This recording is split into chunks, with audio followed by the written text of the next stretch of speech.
BraveMaker show is hosted by Tony Gapperstone. Thanks for tuning in. It's showtime.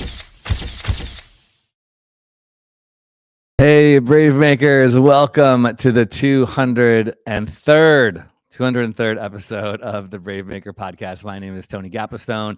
You can find me on the socials at Tony Gapperstone everywhere, and my website is tonygap.com. I'm a filmmaker, a writer, director, and actor, and I am currently in Redwood City, California. I'm going to do my visual description for inclusivity. I'm a Caucasian man wearing some yellow glasses with brown hair, and I'm in my studio, the BraveMaker studio, with a lot of stuff. Pink BraveMaker behind me, faux green, and a striped wall. And I'm wearing Mike Flanagan's amazing TV show called Midnight Mass, one of my favorites. So I'm supporting writers in more ways than one today because my 203rd guest is a TV writer, and I'm very excited for you to meet her. I'm excited to talk to her more. I met her on the picket line at Universal Studios.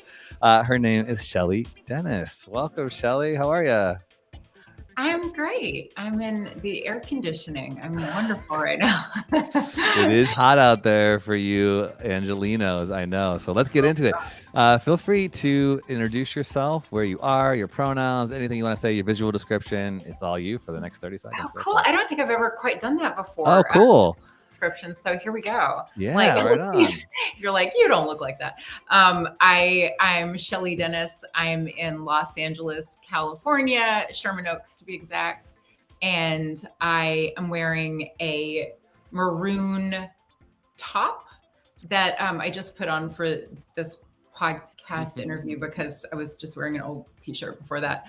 And I am she, her, and I am Choctaw, Irish, and some Eastern European. So I'm a mutt. Sweet. I love that. Choctaw. We're going to get into that too. For Yeah, sure. you know, this is something I've been learning doing this work about how we can be more inclusive to all communities, and something the BraveMaker Film Fest learned the hard way last year when we were screening a film that featured a deaf and autistic protagonist. We had open captions. It was this really beautiful experience, and we had ASL interpreters, and out of our like 40 some films, we only had 3 that had open captions. So we now have required all of our films that screen at our film festival to have open captions to be inclusive to the deaf community. And as we do these audio podcasts, it's being inclusive, you know, to the visual community. So yeah, it's a really interesting space to be in, and I think you know, we're all learning together. So yeah, thanks for jumping in that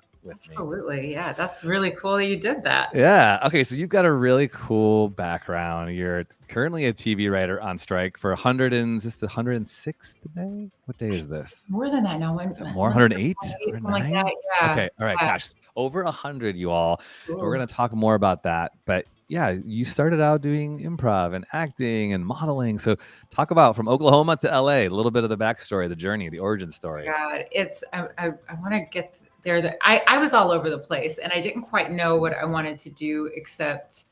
And I love Oklahoma, but not be in Oklahoma. I'd never been anywhere. So I grew up in a town, and I always tell this because I think it kind of paints the foundation. I grew up in a town of like 700 people, and it was such a great place to grow up, but I'd never been anywhere. So even though that I'm part Choctaw and I grew up around that, and that's very culturally rich, that was the only other culture I really knew. So I had a lot of learning and growing to do. So I ended up modeling in Milan, and wow. That's its own story. But the short version is I won like a a modeling contest in a mall when I was 14, and I connected with agencies. I'm very tall. I was very tall for my age, especially at that age. So that got my foot in the door there. So after I went to OU and did drama there, I was like, all right, let's lose 20 pounds. Let's go to Milan. And I bought a one-way ticket and I went there, and it was the most, I mean, I really got my ass handed to me in so many ways. But it was just like a lot of, it was just a completely different environment that I wasn't aware of. So it was my boot camp for life. I definitely came out of that experience different in mostly good ways, I think, a little jaded probably, but the whole time I was there, I didn't have a lot of, I don't know, friends, because I didn't speak the language. Everyone's moving around so much. So I bonded with people through comedy, even though we didn't speak the same language. I would be around the other models in a showroom and then just make a goofy face at them, and they'd start laughing. I'd start laughing. I'm like, that was sort of my only means of connection at one point. So cut to, I get really hungry. I'm like, I don't know about this modeling thing anymore. I had always wanted to go to LA. I'd never been.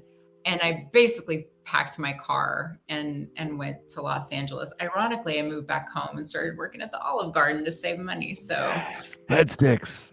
Okay, got to get that Italian culture in, even in Oklahoma. But when I showed up to LA, I knew nothing about the industry. It was very green. I made a ton of mistakes, but I was so naive that I just was very bold. So I tried stand-up. I fell in love with that after. It takes a while. It's horrifying, but I did fall in love with that. And that helped me to find my own voice and learn about I'm in love with the structure of comedy. I think it's like math, and I like the puzzle of crafting a joke, and that's really, but I came out to be an actress like when I first came out. So I've worn a lot of hats over the years. Heck yeah. Okay, so I'm so interested. Okay, this is cool because as a TV writer, as a screenwriter, we always talk about having a story. What makes you unique? How do you stand out to get into a room? And someone who grew up in a town of 700, Native American community, becoming a model, going to Milan. I mean, there's a lot of stuff there, right, that you could really mine for comedy, for stories that we see in TV and film. Did you find that was something that became like a calling card for you? Like, oh, the model, the one who grew up in Oklahoma with 700 people, was that something you saw developing along the way when you were sharing your voice or your brand, if you will, as a screenwriter? Yeah, it's really, so I learned a big lesson doing stand-up. When I first started, I was watching a lot of these really amazing female stand-ups. And there was a common theme, like the Amy Schumer and Natasha Leggero, and they were really funny, and I just wanted to be like them. But the thing that I was doing is I was sort of mimicking their style, and I was telling jokes that really is for them and not me. And nothing was landing. I couldn't get the audience on my side. And then finally I realized, I did a coaching with a stand-up coach. And I was like, I know these jokes are good.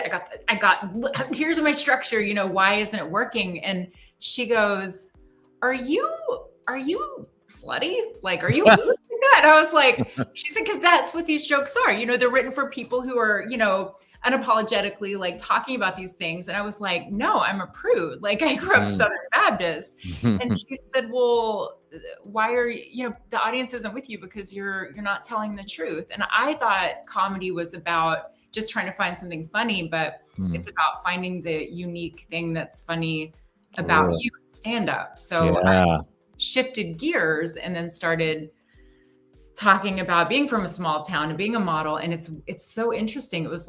It felt like overnight people just sort of, I was never great at stand-up, but people I got them on my side. And it was because I was being honest. I think people appreciate that. That's such a theme we see, right? In storytelling, the more honest, vulnerable, maybe even like really transparently ugly sometimes when we're super honest about, like, people seem to lean in more. I always, laugh at my kids always ask me like, what's embarrassing, Dad, about your past? What do you regret? What shameful things can you tell us? Is basically what they're saying, because they feed off that. And I think in entertainment, the more real and honest that we can be as a storyteller, it seems to gather an audience. So your improv, your stand-up, when did it start developing into like, oh, I can actually write and I can get paid to write these stories down and be on TV? How did that come about? I didn't even know that TV writing was an option. I certainly didn't think about it growing up before I moved out to LA. And then somebody told me, I just remember hearing that TV writers were really smart. Like, you have to be really smart to be a TV writer. And I was like, well, I'm out. I went to a state school. Like, I'm not a brainiac or anything. And then I had enough people comment on the writing of my stand-up, because they were asking me who was writing my material. And I was like, I'm writing it. I didn't know you could get other people to write your material at this level. And enough, I had one person in particular that had been a showrunner and created a show. And he was like, you would be really good at this. I would like you to at least take a class.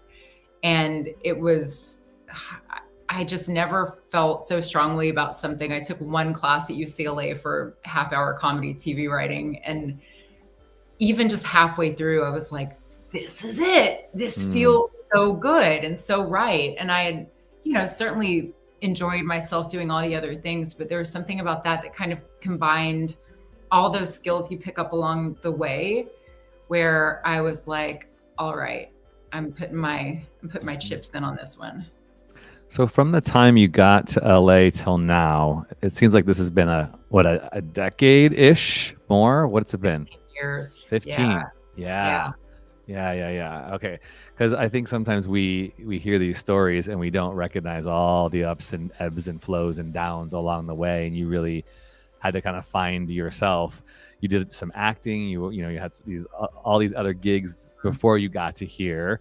Can you talk about the survival over the past 15 years? Because now, you're on a show, you're a staff writer, but now, of course, the strike is happening and there's all this conversation around compensation and really how artists, especially the ones who are creating this film and TV, stuff that we love, aren't being compensated. So what was the survival like for you along the way? I mean, I have two thoughts about that. So one, when I came out, I did sort of go, man, why did it take me so long to find that? I should have started sooner. I'd be much further along.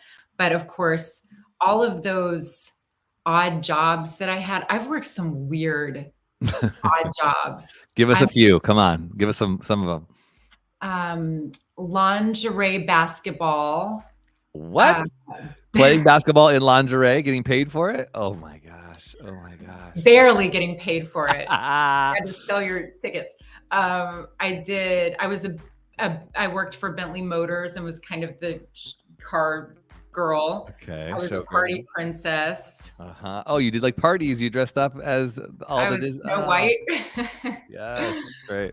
I waited tables for 10 years almost. Wow. Like almost 10 years. And then I was a karaoke girl at the Korean karaoke places and just like sang and pour drinks. And I mean, just very, very different jobs that you don't put on your resume. In some small ways, there's like these little creative adjacent things, right? Like the dress up thing is one, the even the lingerie thing, that's a little, I'm sure, objectifying, but you can see like a performative element, even like waiting tables. I waited tables too, and I loved it. And there is like this kind of performative, like we're getting tips. And that's interesting, which I'm sure also was a lot of fodder for storytelling. But okay, so that survival of 10 years, that's a lot. It's a lot of stuff. Yeah.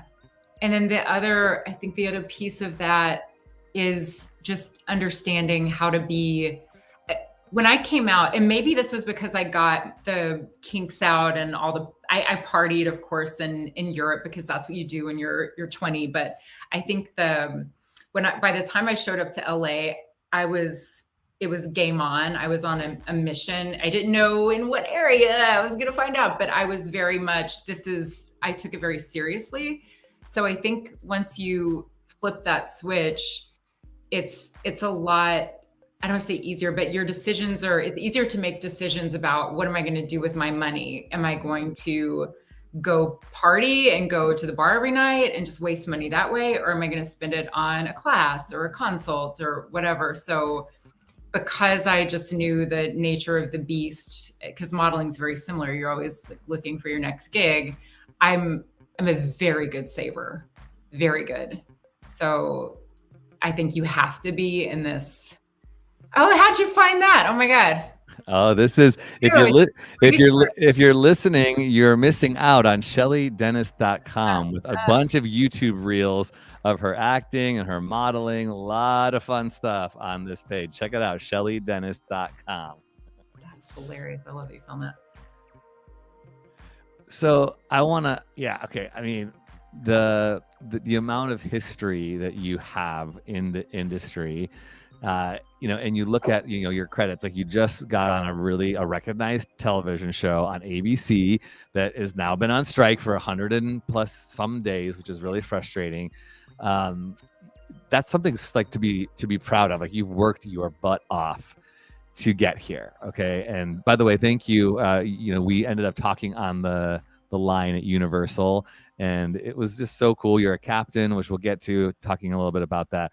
But how are you feeling emotionally right now after like 100-ish, whatever, however many days it is, after having this role that has been put on pause, no money coming in? Talk about the reality of where you are right now in this situation.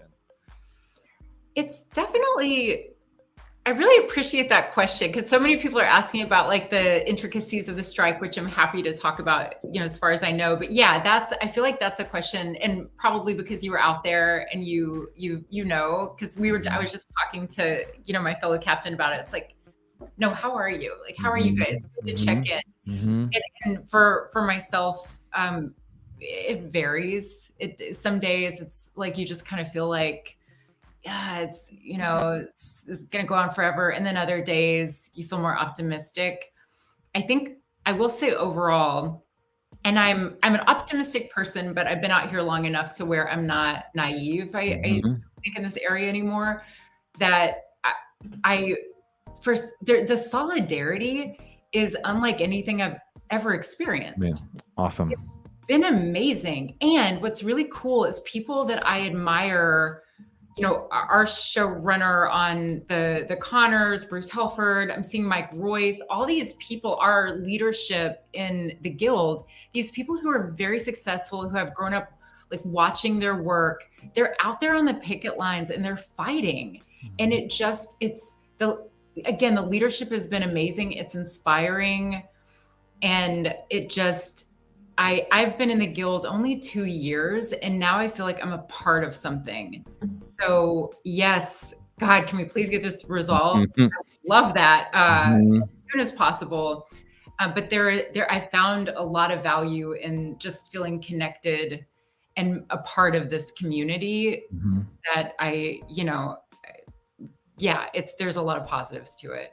Too. You're providing leadership. When I saw you, you're providing leadership, to the people flocking and picketing there. And I can imagine that roller coaster, which is, it's the ironic, challenging part of like the fact that you worked so hard. All the people on the picket line know the ebbs and flows and how you have to persevere. It's like, I was just talking to a friend about this today. What is the secret to this business? It really is just not giving up, like, and persevering. And the picket for me, and watching all of you, and I've only been down there like 4 times to do it with you all because I'm in the Bay, but it is like, this is the ultimate persevering. Like there is, okay, we're here until it ends. We're here until we get what we deserve. And I have such admiration for you, for all you all. So thank you for what you're doing. And I can tell that the WGA is doing a good job supporting. There's like food and, there's some guidelines and safety protocols, but I also know like the mental health impact upon everybody is huge. And so I'm hoping you all have services and things that are meeting those needs so you can continue to do this work and be sustained in this time. Thank you for saying that. And it's really cool that you're talking about this and helping other people be a part of this conversation too. But yeah, I think they are really just, the guild has been so, they've been able to flow with what's happening and not trying to just know this is the way we do things. They're very, I can't think of the word right now. They're good with change. Somebody else is probably like screaming, going, it's this word, but they've been really malleable. Yeah, that's a good word. Going with it. Yeah. Words. Yeah. Yeah. Your brain has not been in a writer's room for all this time to stimulate me. I know, right? So I know. So that leads me to my next question. What are you doing personally? Like, what do you find? Obviously you're on the picket line because you are required, but you also want to, but with your extra hours, what's going on? What's filling your time? Are you doing your own personal things on spec? Are you just kind of trying to self-care? What's it like right now for you? I'm trying to find a balance. All of this sort of happened, and it wasn't a shock, but I don't think we were prepared for it in terms of just individuals. Yeah. So it's finding a new routine, and the saying that I've just heard a lot of writers say, and I've been thinking too, is that this is kind of like a writer pandemic, not to take away, like, not to compare it to actual death and destructions happening and lives lost during the actual pandemic, but in terms of we have this break now and we're all left with our thoughts and we're thinking about the industry and what we're really trying to say and what it means to us. Do we still want to be here? All those thoughts go through your mind at some point. So I'm taking a writing class because I'm always a fan of honing the craft. I'm actually working on a short because I would like to try my hand at directing a little bit, just to like, yes, everything else. Why not move those muscles? And I was preparing a pitch to take out during this time, and of course that's not, all work has stopped, but I'm working on my own show and a pitch for that, and creating, that's a whole other set of skills as well. So I just try to, stretch myself in ways that is also enjoyable, Beautiful. So would the ultimate goal for you be to be show running, like obviously writing, producing, and show running your own story someday? Yeah, I would like that. I would like that opportunity. It's always fun to be a part of something where you have a really good leader, and I've been fortunate. The few shows that I've done, I've learned a lot from great leadership, and I would like to try it because it's fun to just be able to see your full vision come into fruition and get to call the shots. I would love that opportunity with a budget. Love it. Yes, same. I'm definitely in that track myself. So give us a quick little, like, high level, summary of the shows, the Connors, the Spirit Rangers. Talk about some of the things that, maybe you're most proud of when it comes to the shows you've been a part of. Both of those shows, absolutely. There's definitely things that I've done that no one will ever see, that it might have not went viral, but I learned a lot and I was able to sort of find something within that. So I'm proud that I've done stand up and worked on, it's those kind of moments where really nobody else sees it, but you're like, I gotta win. So being on stage, the web series that you actually pulled up, I can't believe you pulled up a little trailer of that, but I really had fun doing that because I was like the showrunner of, a few episodes of what my TV show at the time would be. So that helped me again, just kind of, what am I trying to say? Yeah. Spirit Rangers was so special because, and I'm assuming your audience isn't mostly 3 and 4 year olds. So parents, maybe parents of. Yeah, parents. True. That's an all native that was an all native writers room with a cool. Shumash showrunner, and that was just a beautiful project to be a part of. And I really feel like it was the first of something really special, and I hope that opens doors for more shows like it. But I was really proud So of it. listeners, watchers, let me encourage you, if you have little ones, this would be a great show for you. You know, we're always looking for content for our kids, and Spirit Rangers on Netflix. And you can say, I've heard, I know that one of the writers on that show. And I'm a big fan of Reservation Dogs. And I know that show has been lauded as a all native, you know, cast and crew in a really great way too. And it's cool to hear more and more of these things, you know, rising up, more inclusion and diversity truly happening in film and TV. It's really exciting. Thank you. Yeah. What else? So I know I'm looking at, you've got, you know, these sketch comedy reels and stuff. You know, as you think about your future, you know, to run a show, a lot of our audience would be emerging artists and makers who are trying to create stuff and, you know, start really, you know, some have made a short, some of our audience has made a feature, you know, low budget. But what would be some, you know, there's no right or one way to get in, but what is some of your advice to the emerging creators out there who want to write, who want to be in Los Angeles, who want to make film and TV? What would you say to them? I would say, well, to preface with what you just said again, to cover me, there's so many different paths. I was looking for a perfect formula and I didn't find one, so I don't have one.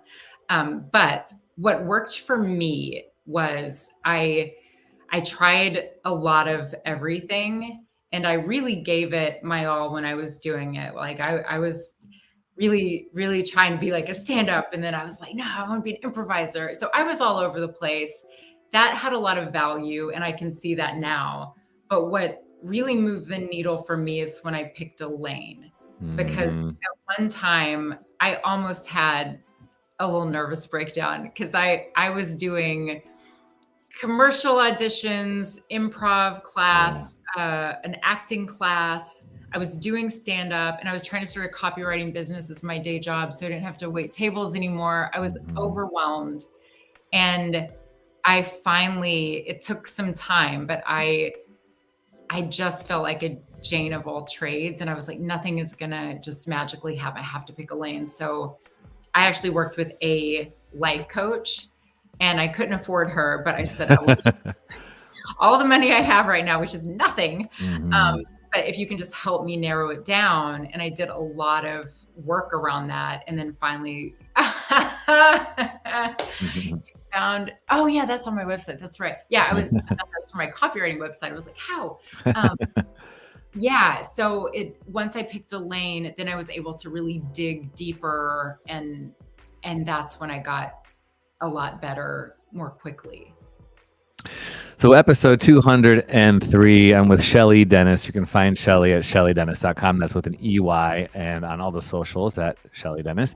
But I think this is something that's really hard for emerging artists, is to feel like, almost like the idea, like having permission. Like I still feel as if I'm spinning a lot of plates. I love acting so much, and I love writing and directing and producing so much. But I know, maybe this is like the advice I would add out there too, to all of you multi-hyphenates. Just be clear about what you can't do, or what like you shouldn't be doing. Like, I know I should not be doing cinematography, and for a long time I was trying to be the cinematographer and the editor, and it just was sucking my energy. It was taking a lot out of me, until I felt like I could really go, you know what, it might make me have to lose some money on projects because I'm going to have to hire other people or work with other people. But I found a few great DPs and editors that I could work with that helped me really live into my calling. So I think that's really good thoughts and wisdom, Shelley, is what is that lane? And sometimes I know people are like, don't put me in one lane, I want to be a multiple. But there is something to be said about when you get into these big leagues, and that sounds like hierarchical, but there is, I think, maybe you correct me and speak onto this. There is a thinking, when it comes to Hollywood, that you can't do it all, you can't be graded at all, so you kind of get put in a box. Like, are you comedy? Are you drama? Are you 30-minute, are you hour-long drama, right? Can you talk a little bit about that? Like why the picking a lane could be helpful in Oh getting to where yeah. you want to go faster?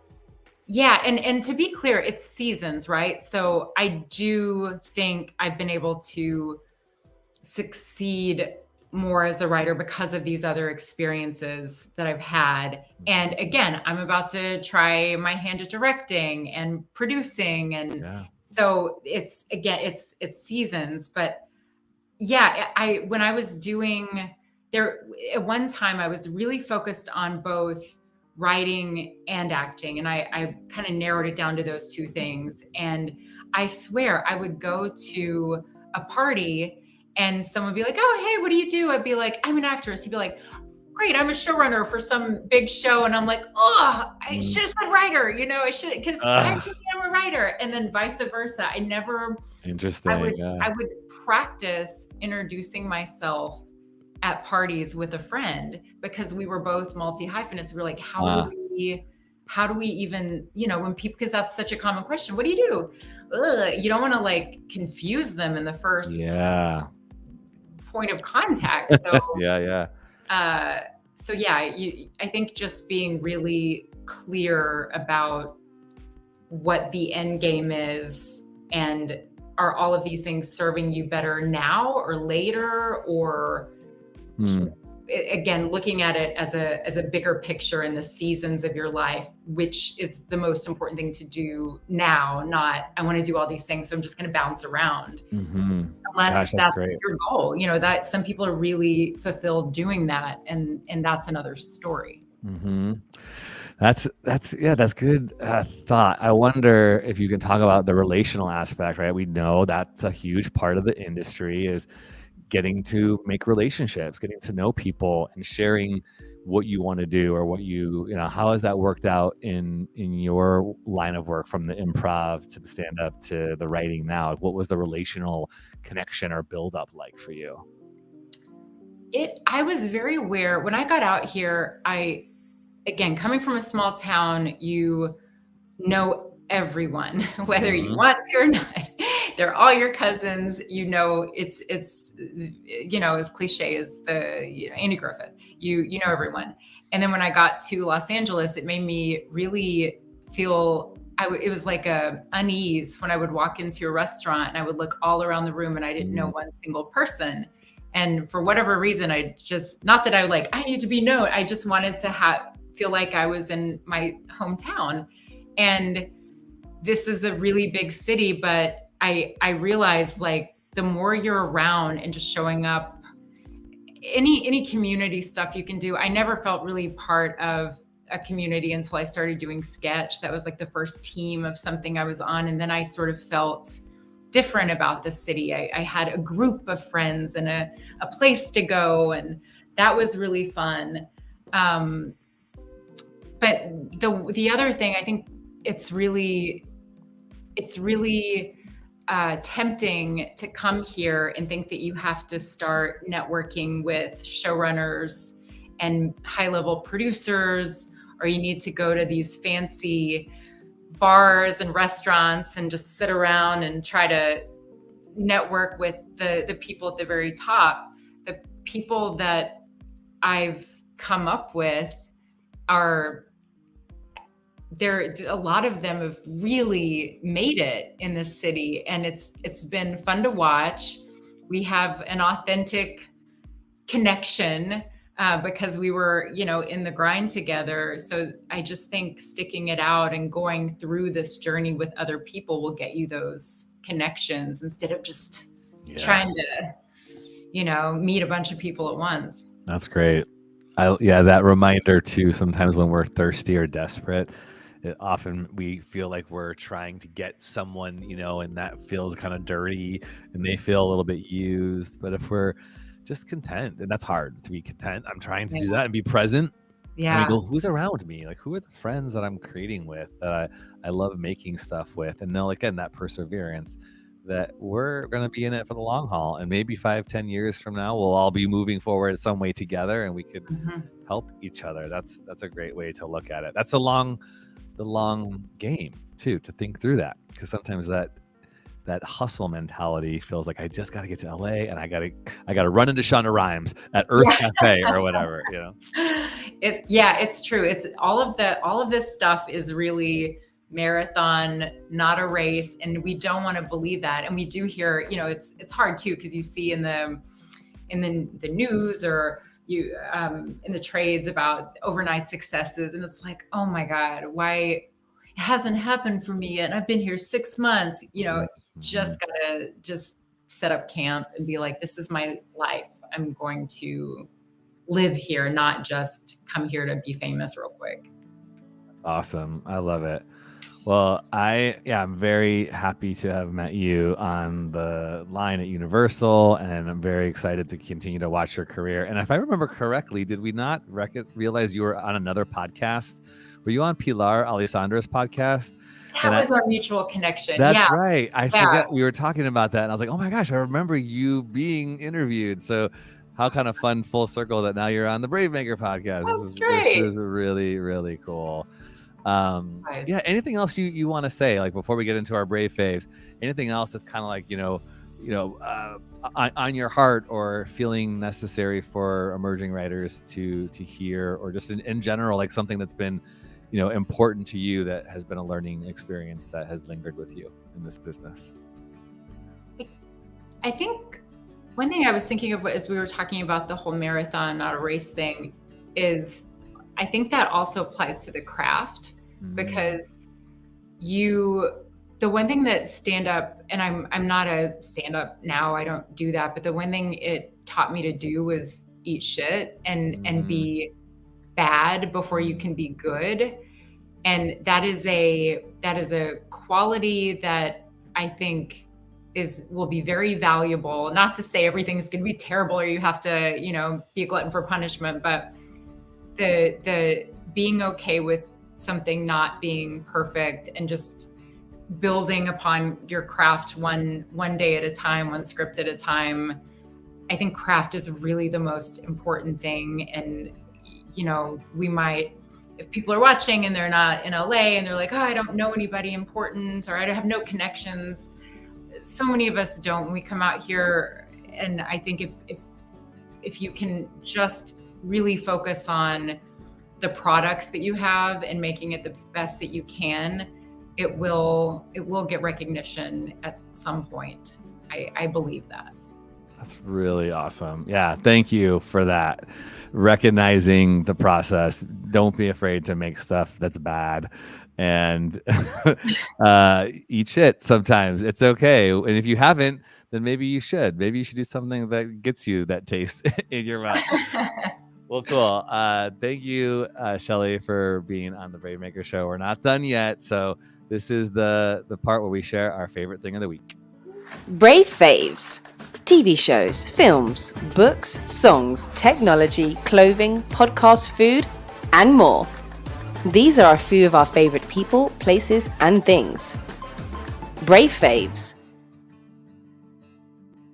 Okay. I have favorited this show in the past, but season 5 is now out. It's What We Do in the Shadows, and I love this show so much. It's Emmy nominated. From what I've told, the following is actually very small. It's still under the radar. So if you don't know the show, if you like mockumentaries like The Office or Abbott Elementary, Parks and Rec, one of my favorites, this is a show about vampires living in Staten Island. I howl literally out loud, like I laugh, I hold my stomach. I'm like, what is happening? It is so good. So check out What We Do on the Shadows, FX, Hulu. It's great. That's my brave fave for the week. Have you seen that show? I have. Good one. It's so good. What's your favorite thing of the week? I will share. So I'm trying to learn the ukulele, and I know nothing about stringed instruments, to add to the plate, but just to get my mind off everything. And there is an app called Musician, Yousician, and you can do it on your phone or an iPad, and it will not only listen to the notes that you're playing and help you tune the strings, but it will also like teach you and show you how to do the notes, and it's phenomenal. I'm like, I wish that I would have found this, I don't know, 20 years ago, because I'd be a musician. How fun. It's so cool. It's really user friendly. The beauty of the internet, it truly is. There's an app for everything, everybody. And to all you writers who are fighting, and all you actors as well, I'm a SAG member myself, keep going, and maybe this is something you can do in your free time. You deserve to be valued and compensated, and BraveMaker is rooting you on through the strike, and we believe in you and believe in this industry to be a true force of good. Like, we all need to be entertained, to get a laugh. Gosh, we need some healing. We need an escape, and this is what film and TV does for us. So thank you, Shelley, so much for being here. Thank you for having me. Heck yeah. Beautiful platform. I'm so honored to be on it. Thank you. Thank you. Don't go away. I would want to say thank you to Amy Cohen, who's our producer for the show. Amy is in Austin, Texas, and our intern, Jessica Cohen, who will take clips from this episode and put it on Instagram. So if you are not following us on Instagram, please do. You can also become a BraveMaker supporter. We have a little over 30 people every month who just give us some money to help us pay for the editing and the streaming platform.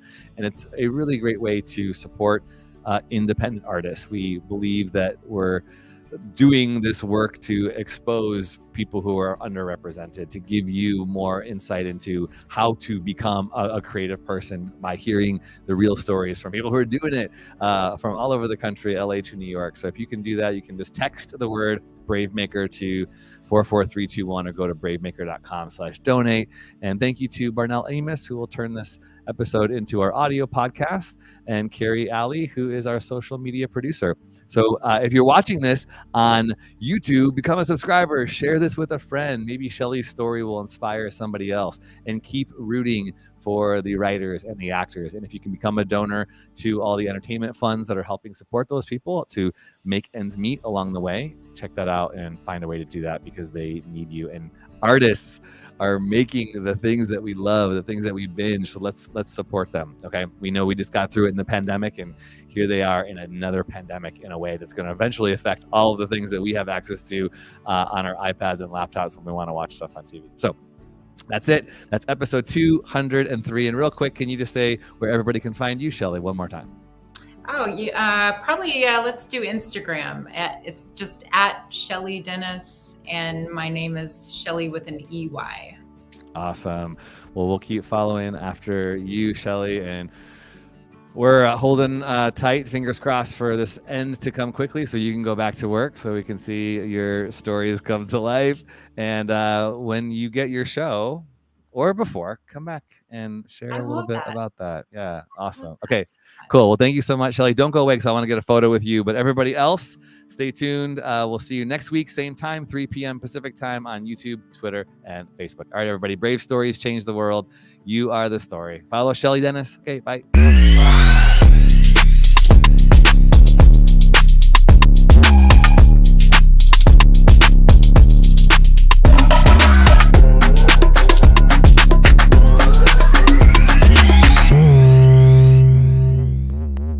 Follow us on Instagram, Twitter, YouTube, and Facebook at BraveMaker.org.